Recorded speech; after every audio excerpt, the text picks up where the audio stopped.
Okay, welcome back to Big Riff Energy. Unfortunately, the rain f***ed up our plans. You know what? I'm gonna try that again because if I say f*** in the first 30 seconds, it like shuts it down. You notice that with YouTube? Yeah. Okay. Maybe I can bleep it out. All right.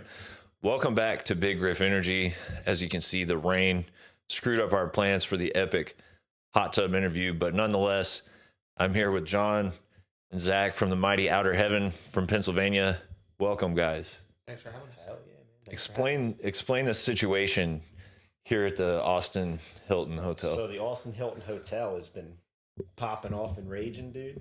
So we got a huge sorority. Alpha Kappa Alpha. Alpha Kappa. Shout out. Alpha Kappa Alpha shout out. Full of very important old women. And old women and a Blue Lives Matter rally, and the old women, it's nothing but black women, and a Blue Lives Matter rally, and it is. Some of them look like they're wearing astronaut outfits. Yeah, I saw one that looked like the Mad Hatter. There's some crazy hats. There was some crazy. I've only been here for like a half hour, and I've seen more crazy hats in like a half hour. Yeah, dude. Than I usually do. We saw. We went out on 6th Street in Austin, and so I've lived in the area for 4 years now, and I've yet to see the post-apocalyptic Mad Max version of 6th Street. But the first thing we saw, was a person get run over by a horse. The horse cops, dude. A police horse. Yeah. Truly post-apocalyptic.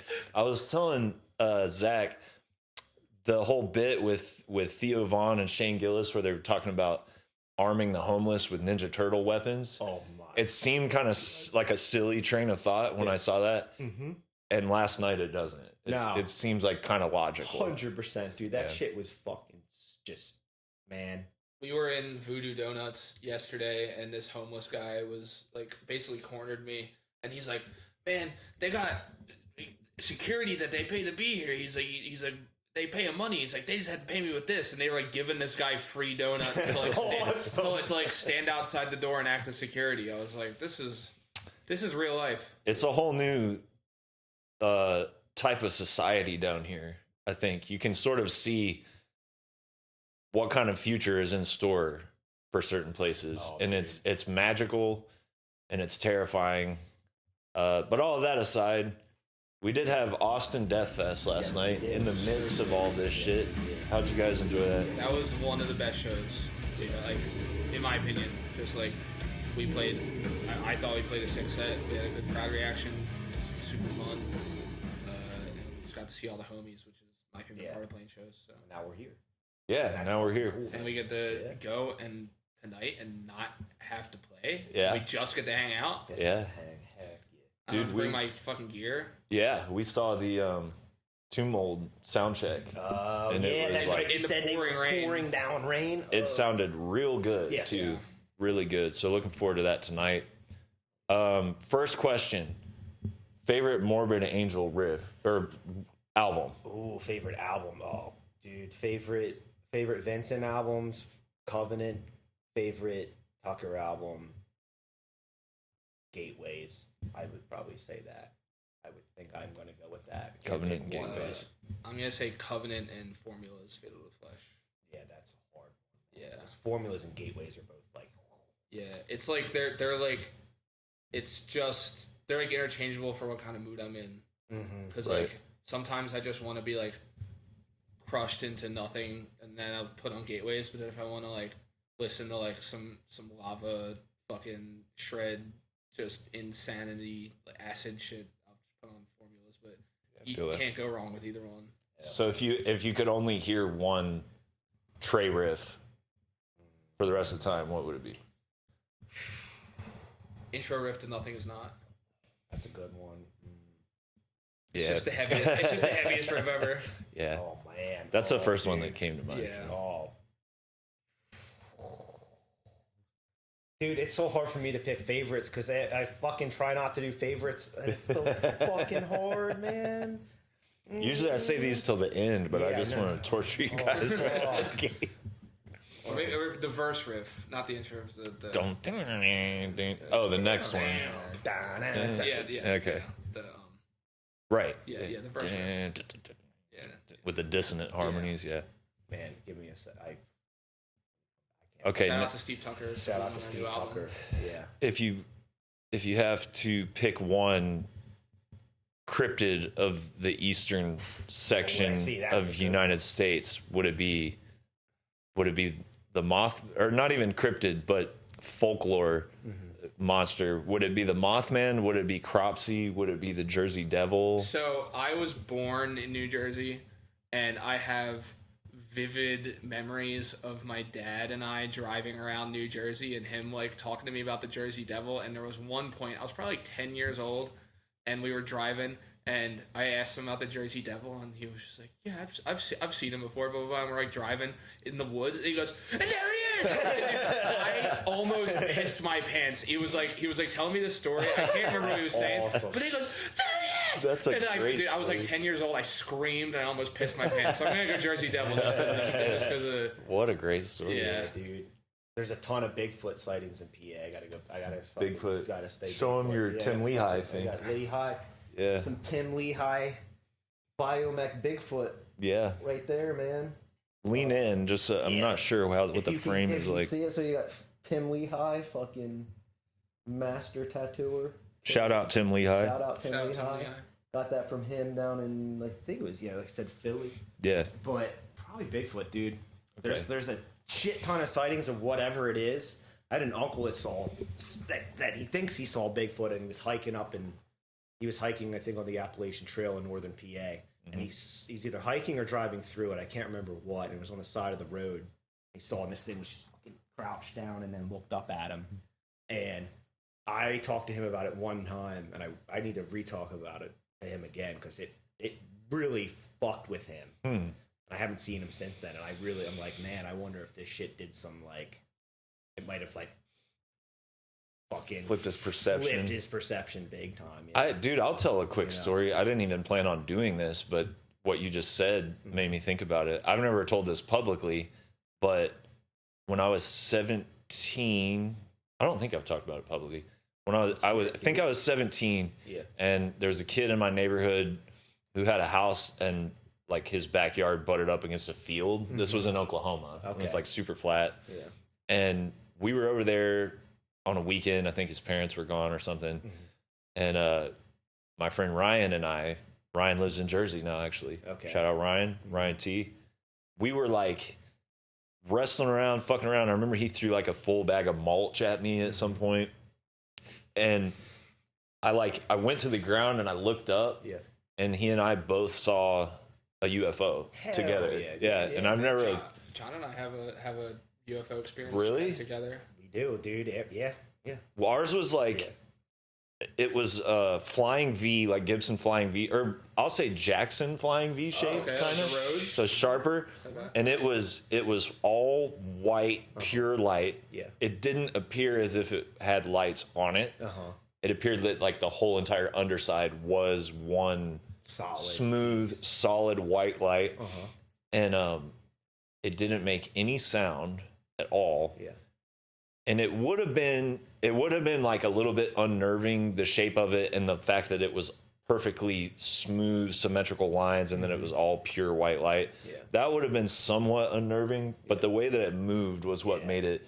It looked like it was almost like it wasn't quite teleporting, but it was because you could see like trails or whatever. But the way it was moving sort of just defied. It makes no intuitive understanding of physics or whatever. And so he and I just both started like screaming. We were always fucking with people and like playing pranks on people. So we knew nobody was going to believe us, but we ran in the house and like, I was like, draw what you see on a napkin or something, or like a piece of paper.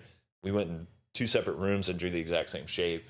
And like it sounds kind of whatever, but like he and I have known each other since like 2004 or something, and we still talk about it all the time. And I think it changed both of us like significantly. Just our understanding of like, I'm not sure. I think it was like extraterrestrial, but if it was like military, it's terrifying that they have that and they don't tell us. You know, like that's the whole that's dude. It once you see the shit, because it's again with people not believing you.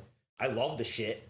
And now I see stuff. Yeah. And I'm like, half the time I just keep it to myself because I'm like, you're not going to believe me. Yeah. But then when I say it, and that was the best part about me and Zach, because I saw stuff back in 2017 on my road. I live a mile from my shop, and I saw it in the cornfield. It was like maybe 4:30 during the daytime.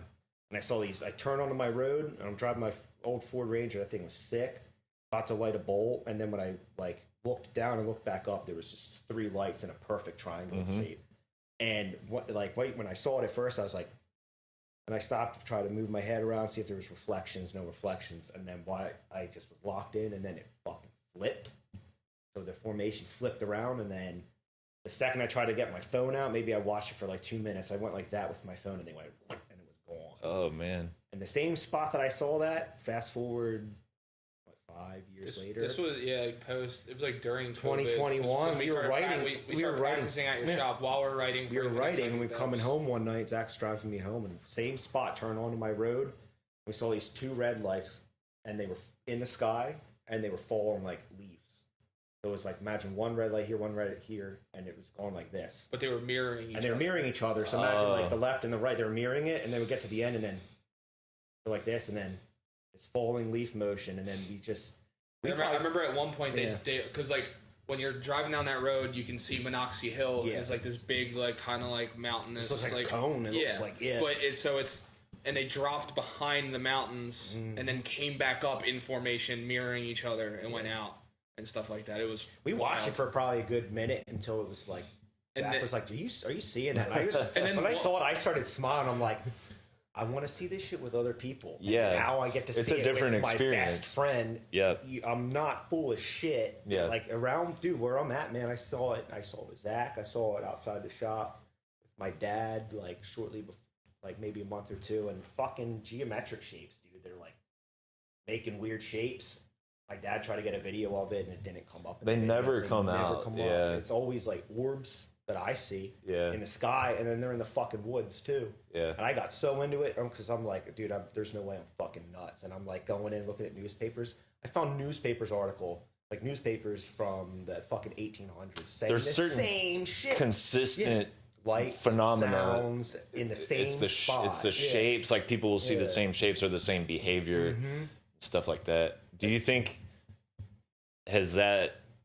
Did you guys get any riffs from any of that, you think? Sure we did. 100%. Oh, dude, 100%. I mean, when I first saw it 20, that changed things big time. I saw shit one time before that with my friends. Austin was there. We were in Lowertown. It was a light, and it was brighter than a star, and it did that shit, and it was gone. I have a sighting. It was probably like 2015, 2016. I was working at a convenience store at the time, and it was like 5 a.m. I stopped at Wawa to get a sandwich on my way to work, and I'm waiting. I've just left Wawa. I'm sitting at a red light, and I see this huge flash of light to my left.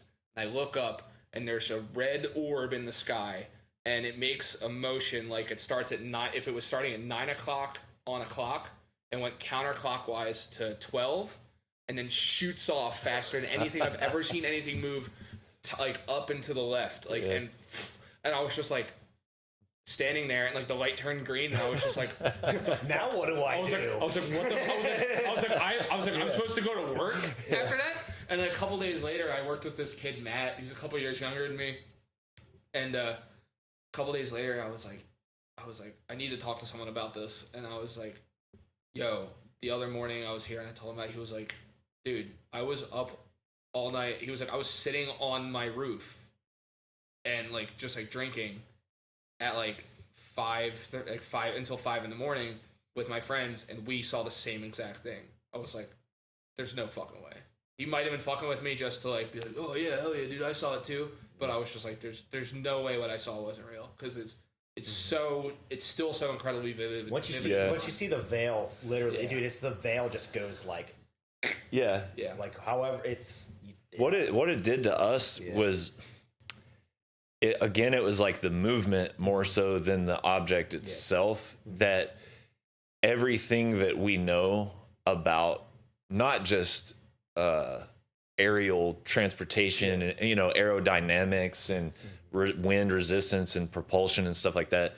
But just like everything we know inherently as human beings about what's possible and what's impossible is like flipped on its head in like a single moment. That's what people need to understand about this sort of stuff. It's not really like, oh, I saw something that looked crazy, that was weird. Like, it's like the things that it does, like the phenomena around it is what. Okay, so next we'll like segue into. Oh yeah, you need to cut, dude. I'll talk about that. A similar thing. Well, we're gonna keep talking about weird. We'll talk about like guitars and stuff here in a second. But I woke up this morning and watched a YouTube video on the CERN super collider, and I love it, man. What do you think the probability is, if you had to guess, like from 0% to 100%, that at some point the large, what is it, hadron collider might have knocked us in either into a parallel universe or dimension or timeline, or caused some sort of like rift in the space-time continuum? 100%. 100%. I'm at 100. 100%, dude. It's something where it's like CERN, and it's so like joke about it with our friends because you can just blame everything on it. But then once you, dude, that's like thought on the whole, and it's like, what are you actually talking about, and what are you guys actually trying to do with this thing? Yeah. Because publicly facing what they're trying to find, like the God particle, like some like OG. From everything, but then it's loaded with just occulted symbolism, right? And they do things at certain times, and dude, it's the whole all those hadron collider 100%. It's if anything, it's like you're just maybe they're trying to make a portal. I think that's kind of what. And people say that that's far-fetched, that scientists would do that, but if you look at the Manhattan Project, there was a probability that when they did it, when they set off, I'm a dumbass, that chain fused or whatever, split, that it was going to ignite the entire atmosphere. Sets it and, off. and they were still willing to do it. Even though it was a small chance. These dudes they're so, it's funny because it tied in with music, man. Like there's some musicians where it's like getting older, it's like, oh no, like those guys are in it. Like they're real, like you can be all fucking satanic and whatnot, but no, like there's people that are really into it, and I think that's the thread there, man. It's like they're all artists to some extent, and they're tapping into creativity, and then they're like tapping into like the fucking path, and these guys are just like, oh, if we can do it.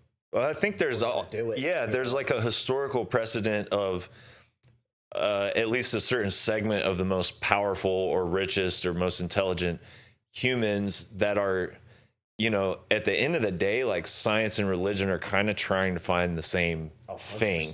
100%. And the creepiest fuckers, like the Bohemian Grove people or whatever, they call them the Illuminati. Reptilians. They're like, of course, some of them are going to use their resources to try to figure out those answers. And you're going to use occult, magical, quote unquote, techniques, and you're going to use like hard science. Whatever it takes. Yeah. Whatever it takes. What do you think? You said 100% too. Yeah. I mean, I think that absolutely, like, when I look back, I mean, also, like, when was that? Like, 2012 was, like, when they set that off, something like that? Yeah, I think something weird happened in 08. But before 2012, I was a child still. Like, I graduated high school in 2011, so, like, maybe I'm just looking back at pre-2012 with rose-colored glasses because from when I didn't have any fucking responsibilities. But definitely seems like since then shit has, like, definitely changed and, like, gotten worse, and it's, like, way more psycho. But I think, like, I don't know, maybe I might change my answer from 100% to, like, maybe, like, 50%, because, like, I do notice, like, a shift in, like, the way that people think and, like, the way that people act, but it also could just be, like, the advent of, like, social media and how online everything is. It's like you're seeing so much more of the worst of humanity. It's giving us all schizophrenia, basically. To the point where before it was just, like, everyone was a psycho, but nobody knew about it, and now everybody's a psycho, and everybody needs to fucking know about it. That's why you can just, like, we joke about it. Anything bad that happens, like, the Baltimore Bridge got hit, and then we were just like, "Sir," it's a fucking meme. It's like that too, for sure, man. That is funny. I don't know if it was CERN that did it, or if it was social media, but I think if I had to choose which has done more irreparable damage to humanity, CERN or social media, I'm going social media. Yeah. That's probably a safe bet, man. Dude, before we switched from CERN, I was fucking reading through Jacques Vallée's stuff, and there's a author, Walter Bosley, and he was doing a show on Jacques Vallée, and he was going through this dude's books he wrote like back in the 80s, okay?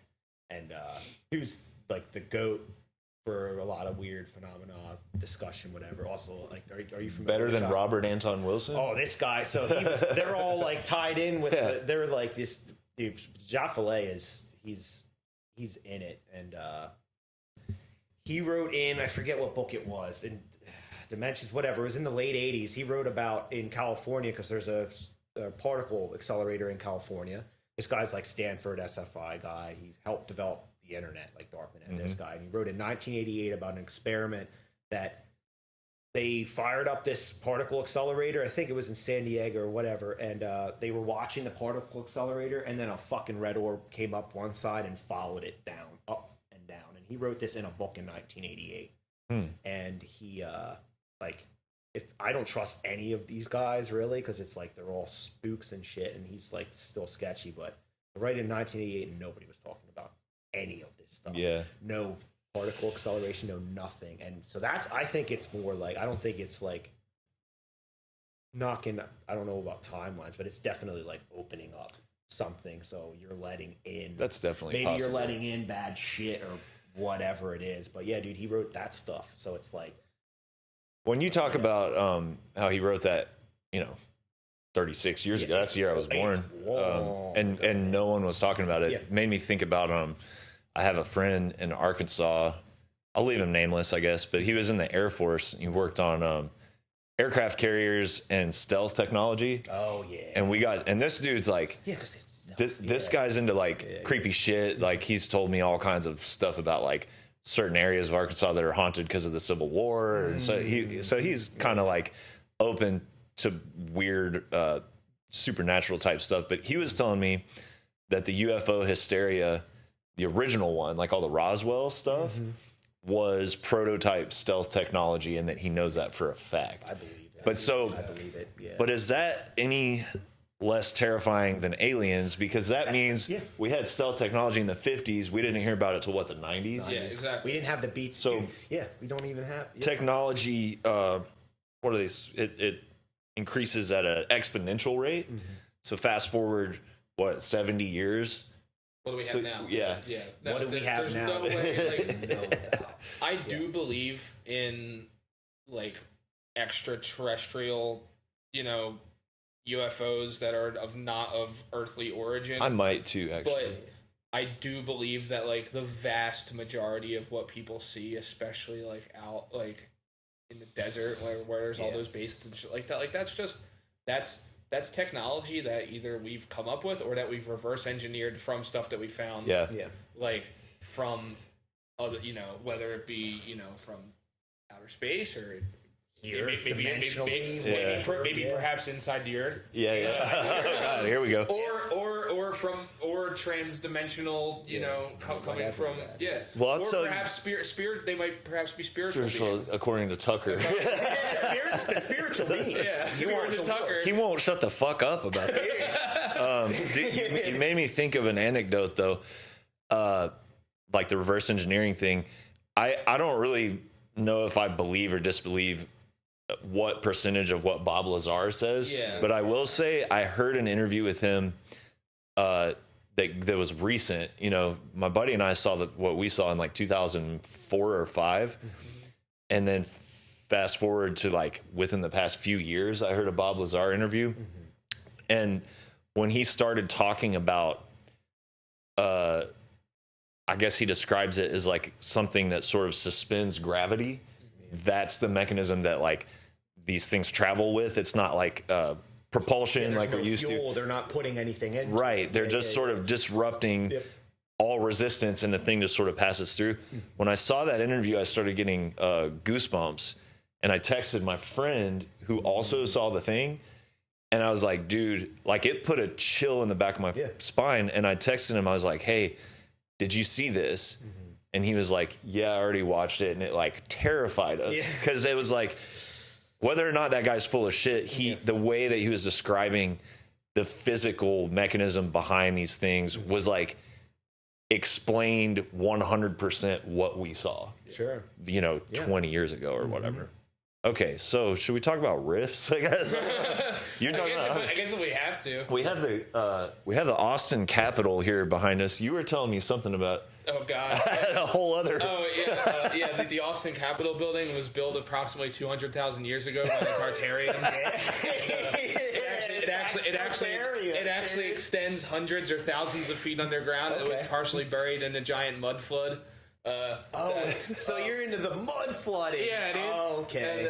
And, yeah, the big spire on the big spire on top is actually the lightning rod to collect free electricity. Okay.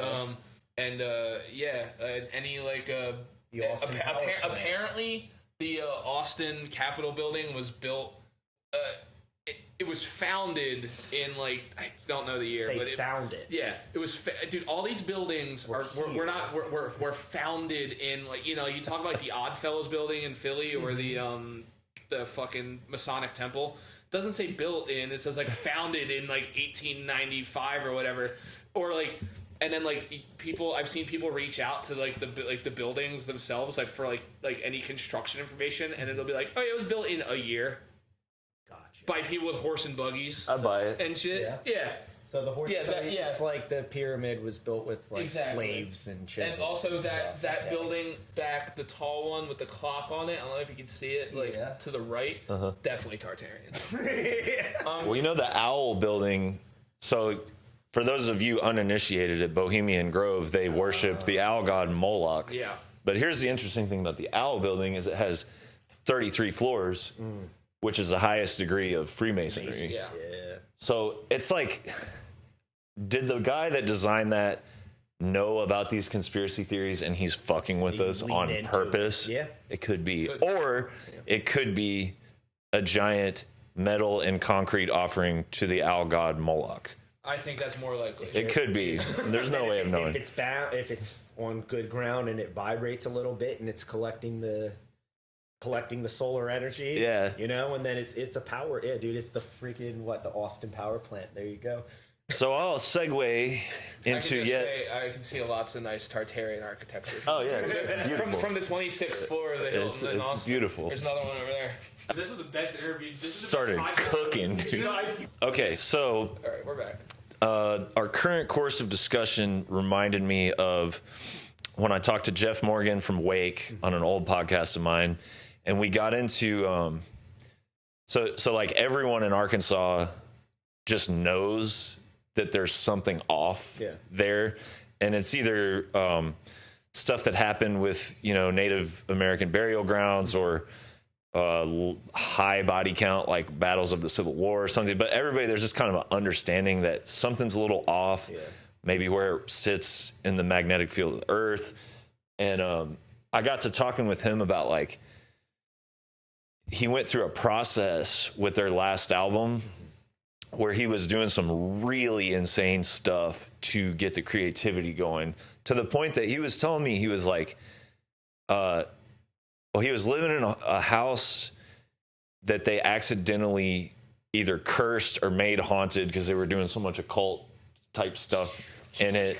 Yeah. So there's that aspect. And then there was like, he was, I don't want to speak for him, but he was kind of trying to get as close to physical death as he could, just to kind of see what was there. Sure. Sure. So I feel like all this stuff we're talking about kind of ties in and can maybe be used as a source of creativity. Would you do you have like specific methods? Dude, I really think so. With you saying that, it seems like, so I'm into all this shit. I do a lot of hiking in the woods. I go out, and when I go out in the woods, I try to empty my head. That's like nothing in it, whatever. And I also see a lot of weird shit in the woods too. And I never put two and two together. And then as I'm getting older, I really do think it is definitely that. You open yourself up to be like a, you know, just to be a conduit, man. It's almost like channeling. And when you do that, when you open yourself up, you let other things in.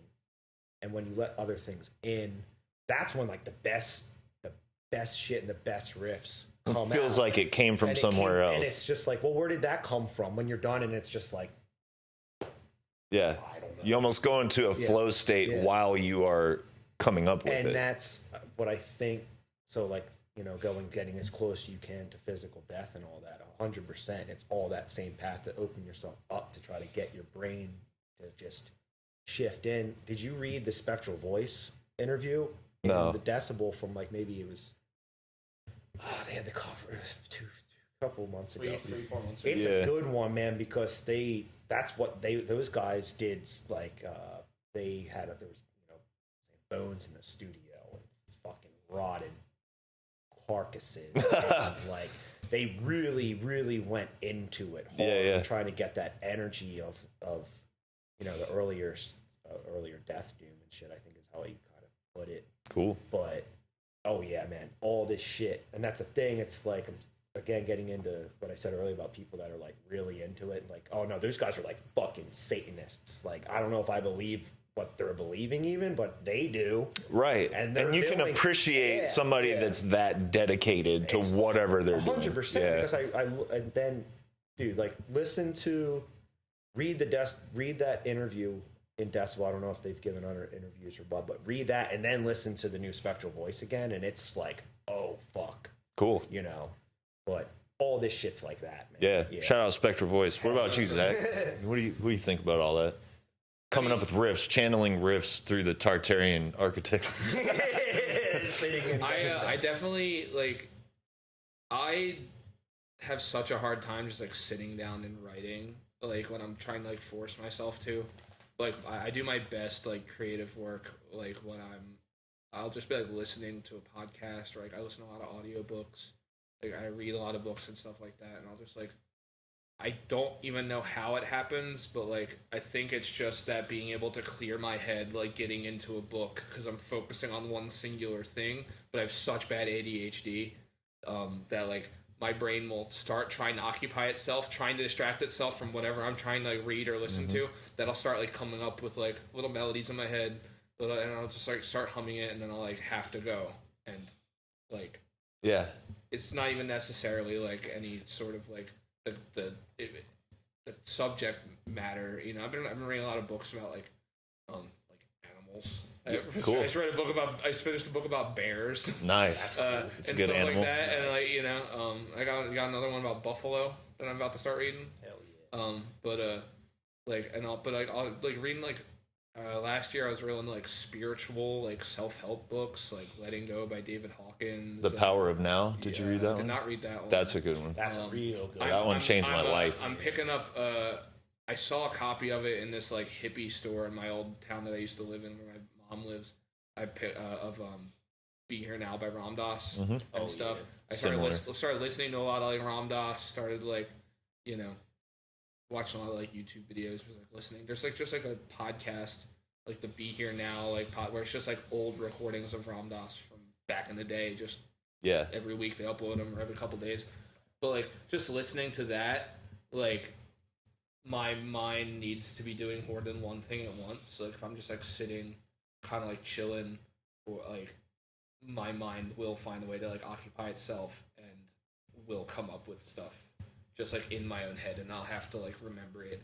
And then I'm the kind of guy like I'm either always like tapping on my leg or I'm like humming something to myself, or like Emily, my fiance, is just like what are those noises that you're making? It's like I'm just like making music in my head and like, channeling. We all probably got in trouble for like drumming on our desks in school too. Exactly. Yeah, and but that's really how like it manifests with me. I don't think it really is like the subject matter or like any sort of like energy thing. It's just like I think it's just like if I'm putting my whole brain into something, it tries to break away, and that's how like but if I'm sitting down trying to focus on just writing a riff, I'll be there for 2 hours. I'm like, this fucking sucks, and I hate myself, and I've never played guitar again. Well, so there's something I'm hearing from both of you, even though it's kind of two different answers, that I also see in myself, and that it kind of seems to be like a universal theme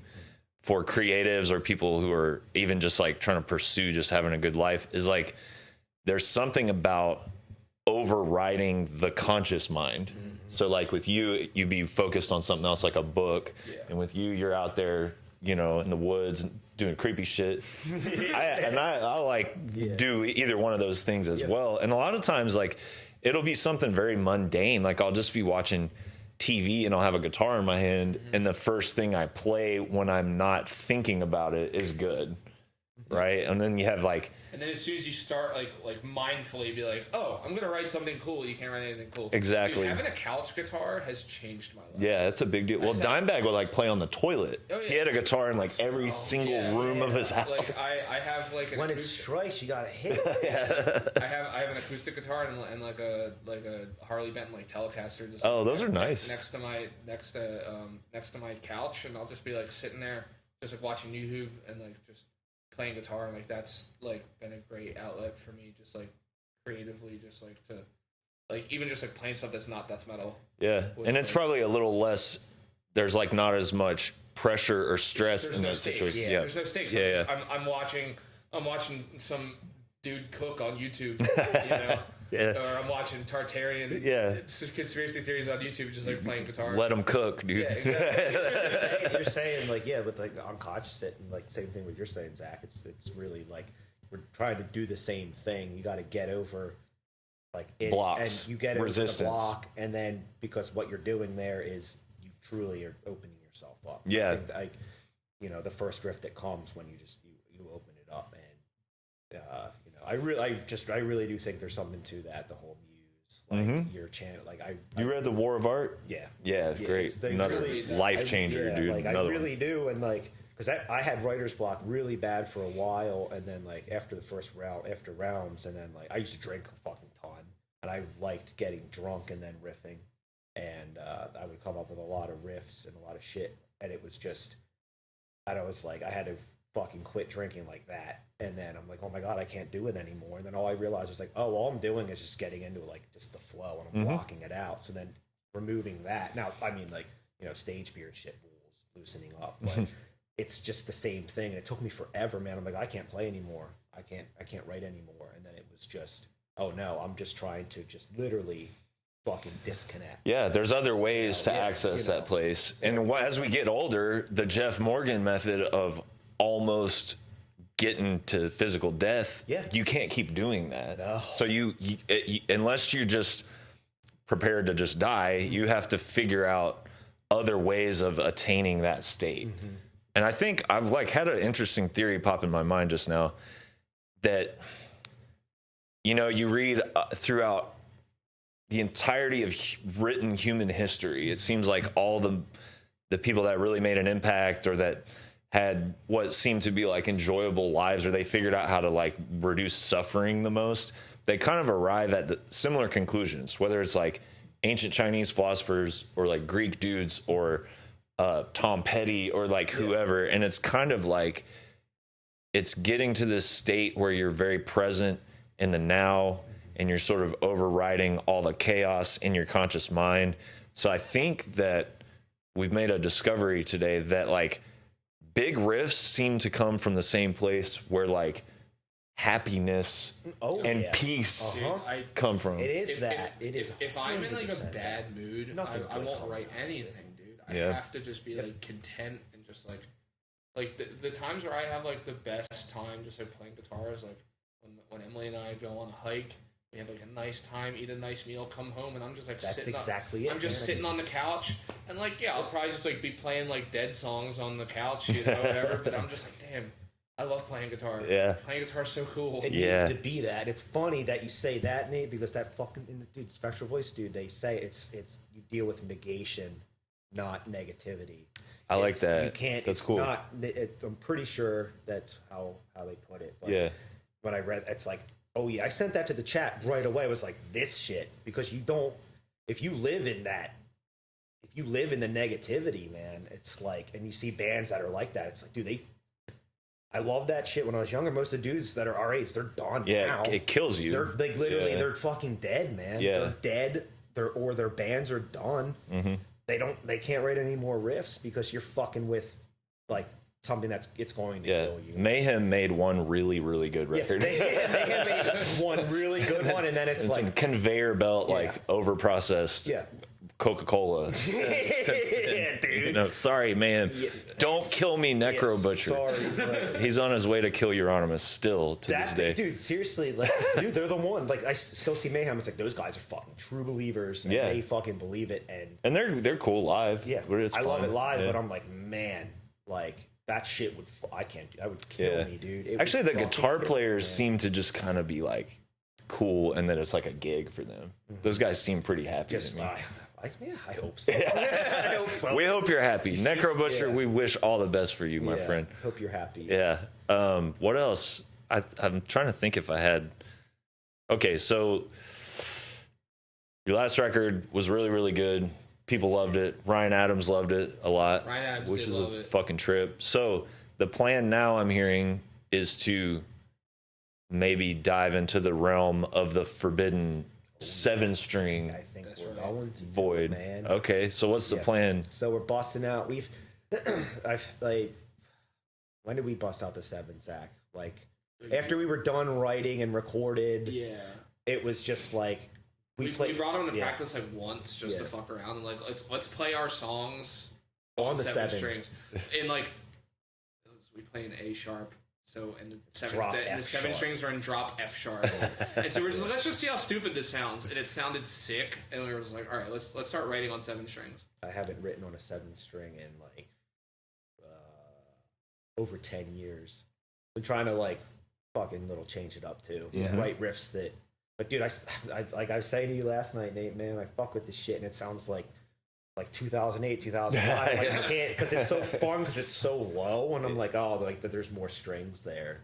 Tried it. So now, I think that's what we're gonna try to do, man. We're gonna try to do this fucking do some writing on the 7s. You know, I mean, hey man, Trey did it. Yeah, you know, I was gonna say you sort of have like a guy, like a lighthouse, a little bit of a lighthouse for how to approach it, maybe where it doesn't sound like 2008. Oh no, I don't. It sounds like Trey. It's like that's it. It's like it doesn't. It can't sound like. It's like if we're gonna try to do it and like, oh, it's like there's more going on to it than just. I love that shit, but yeah, it's like already been there, done that. You know, there is a point where like sometimes when I'm writing on that, because like we want to do F sharp. But like, there's sometimes when I'm writing an F sharp, when I hit that low open string, I'm like, does this sound cool or does it sound lame? Does it sound like I'm trying to gent right now? You know, I'm like, but then I'm like, then I started because it's like there's a very fine line when you're tuned that low to where you sound like between playing like heavy ass brutal death metal or playing like 8-string gent. And it's like a very fine tightrope that you're walking to. Like, I don't want to sound like I'm in a fucking gent band. So it's like that's the art, I think, is getting that tuning to not sound like lame as fuck. Yeah, dude. Which is a challenge that I'm open to. Yeah, Spirit Adrift recorded a song back during COVID. We did like 2 original songs and then a bunch of covers. I was gonna actually maybe ask you guys about the covers thing too, but so one of the songs ends with a breakdown, and I was thinking like I literally saw a YouTube video of the best 0.0000 breakdown. So I was like, man, we haven't really done that. So then I was thinking about I think it's the end of Dead Embryonic Cells. Yeah. And then also there was like a maybe Pantera Death Rattle. There's a part on that. And so I was going for that, but we tuned to drop B, which isn't that low. And I heard it back and I was like, damn, this is good. But then now when I hear it, I'm like, okay, I was going for Sepultura, but with it being in drop B, it almost sounds like nu metal. Yeah. That's what happens. It's a line. Yeah, I still like it, but I'm like, damn, and dude, honestly, playing in like E standard or E flat sometimes sounds heavier on an open string breakdown. Dude, I don't understand it. I think E flat is the heaviest tuning of all time. I love it. It's so sick. Yeah. I got myself I've been playing drop tune and low tune so long now where I'm just like, I can't go up. Yeah. And I love, like, I have guitars tuned standard and stuff and drop, but like, as far as writing goes, like, I have it now where I'm like, I love that low shit. Yeah. And like I need it, especially. Yeah, it's just like you can dig in. And if you do it right, it really has like it awakens some kind of primitive response in people. There's so much more. Yeah. It's I don't know, maybe there's more resonance. The strings fucking vibrating. It just sounds more, brutal. Yeah, but the fine line of not genting and writing cool riff. So you guys did some covers. Yeah. We also did some covers, and you kind of used my approach, which is play the fucking song right. Yes. First and foremost, it's going to sound like you because it is you. Yep. But did you get some of the same comments that we did of like, what's even the point of this? They didn't change it. They didn't change anything. It's like, this is the point. Yeah. We just like these songs. We love these songs, and it's like respect. That's what that is. It's right. 100%. It's like it is. You guys, like they're all fucking riff lords, and that's what that shit is. Yeah. Anybody pay that it respect and don't fuck with it. Yeah. It's already a good song. and anybody that tries to act like they don't have heroes that they worship, that's coming from a place of pure insecurity, Yeah, dude. 100%. Total insecurity. Here's the thing: 100%. it's like you're never gonna be able to play World of Shit better than Morbid Angel plays it. So stop trying. You're never gonna like we wouldn't have been able to play Drown in Your Blood better than Mortician or Maggots in Your Coffin better than Repulsion. Yeah. But it's you guys. Yeah. That's the whole point. It's fun. Yep. You're showing your influence. And I love the album artwork because you are showing people the philosophical belief behind it. There's a caveman like etching out the stuff on the cave wall, and that's like that's where his spirit is. That's what he's like aspiring to. So I appreciated it. Inner Arma kind of had the same thing. It's just like, dude, COVID was the time of the cover. Yeah, Because you couldn't really get together. It was like so like. Better not let people find out that we're in the same room together writing. Yeah. It's just like, let's just learn other people's songs. Yeah. Well, and also, we put out Enlighten Eternity in October 2020.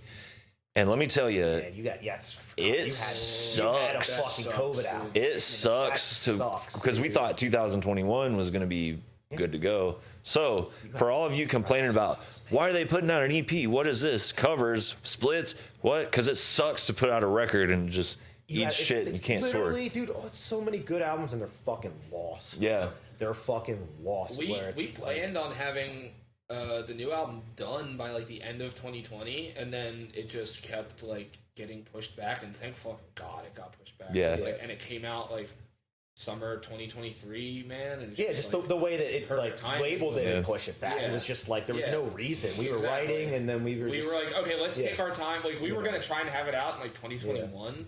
Because Realms came out in 2018. And I was like, I don't want to wait too long to put out a new album. And then we were just like, well, the whole world's shut down. What's the point? So I was like, let's slow down, take our time, trim the fat, and just like write the best death metal songs possible. That's the move. And then like, who cares if it's been 5 years since? It's only really 1 year. Because 4 of them don't count. Exactly. And that's the thing, man. We talk about it and we're like, yeah, man, because we got some shit from people, and I'm like, that always gets me about time in between. Because it's like, man, that's social media bro, it's ruined not that. 1989 anymore, dude. Social media definitely. We're not Iron Maiden putting out fucking albums every year from 1980 to 1989. Thin Lizzy putting out 2. 2 in the year? That's insane. Like, I'm sorry, not everybody can be Tomb Mold and put out 3 albums in 3 years. That motherfucker. Dude, Derek is literally the most insane psycho songwriter. Yeah. Like, he wrote... He's like, special. He really is a special dude. Channeling shit because of the amount of shit he puts out. It's like he gotta be fucking doing something there, man. He was... dude, I remember like when we asked him to play bass in Outer Heaven, he was like, sure. He's like, do you want me to like write? And we're like, yeah, sure. And the next day he had a full song. He's like, I wrote this. And he sent us a video. And we're like... Yeah, the next day we had we had a full song in our thing. We were like, what the fuck, dude? Well, maybe we could use some of this here, and then we had a song that we were working on for a while, and then it was just finished. Yeah. Like, wow. The entire end of the album is Derek. Yeah. The end of From Nothingness to Eternity, like the whole the last like 2.5, 3 minutes up until the space. The song. There's like the false ending, and then that riff. That's all Derek. Wow. From there to the end, that's all Derek. It's so sick. Shout out Derek, Tomb Mold. What a talented, beautiful man. All right, is there anything else that you guys would like to say that we haven't? What are you listening to right now? What am I dude? So Charlie Crockett. Yeah, we were too. We were listening to Charlie Crockett, dude. Just because it literally just came out, I was listening to it. But it's fun, dude. I fall down holes and talking about gent. I love Meshuggah. Me too. And whenever I listen to him, it's like 2 weeks of it, and it's ain't stopping. So it's like Meshuggah. I got the set list that they just played on their last tour was phenomenal, and I just like made a fucking Spotify playlist, and I just been listening to that. Beautiful. You know, like Charlie Crockett. I know. I've been listening to podcasts. Yeah, dude, I listen to probably more podcasts than audiobooks now. Like, and here we are, another borderline middle-aged white man with a podcast. There we go, and we're on the podcast. Me and Zach we're gonna do something. You should. It's fun, man. It turned into the whole. I did it like I was telling you last night, just to sort of help push a record, and then it just now I actually like doing it. Yeah. I want to talk to people about the weird Dude, shit. The entire time we've been doing this, and I was like, damn, I want to do this every week. Yeah. It's fun, man. Three of us. I want to talk to people. So if you're in any bands and you see fucking UFOs, orbs, anything, I'm not on Instagram, but hit up Outer Heavens page or Zach. Or message me because we want to talk to you about it. That's a great angle. Like, I'd love to do like a interview podcast, like a podcast where John and I interview people in bands and don't talk about music at all. Yeah, that's it. Like, seriously, I think that I really do think there's something to the creative side, opening yourself up, music, and the weird thing. Yeah. You open yourself up, and then it's just like the universe just goes, oh yeah, here you go. There's way more going on. You're putting in the work because you're fucking being a conduit for me, so you get to see more shit. Yeah. And you have to see it to believe it, and if you don't see it, it's hard. And it's funny, dude, because I meet people in fucking bands, and everybody's just like that, and then they hear one thing, and they're like, oh, I saw something. Yeah. Next thing you know, it was like, dude, that was the best show I played, because I got to I met somebody new in a band. And we feed off of each other's energy, yeah. You know, it's like, it is still the underground, and it's like, it's open enough that you can talk about weird shit, man. Like, there's weird shit, you're not going to be like, fucking schizo. Yeah. You know, it's like, no, you're schizo in a good way. Yeah, in a good way. Exactly. It's like, there's shit there. Well, that's a perfect cherry on top of this Sunday, dude. I want to shout out Outer Heaven. I love you guys. It's good to see you again, man. This is awesome, man. I want to shout out Pennsylvania. I was telling you last night, I grew up in the South, and I love the South. I love the people. I love the vibe. And Pennsylvania, to me, is honorary South. All the best parts of the South. You guys are like honorary rednecks all the way. Dude, we have one guy from Pennsylvania move down here, Shane Gillis. And shout out to Shane Gillis. He was on the guest list last night and didn't show up, but it's fine. One Pennsylvanian moves down here, and people are getting trampled by horses. All right. Thank you. We'll see you next time.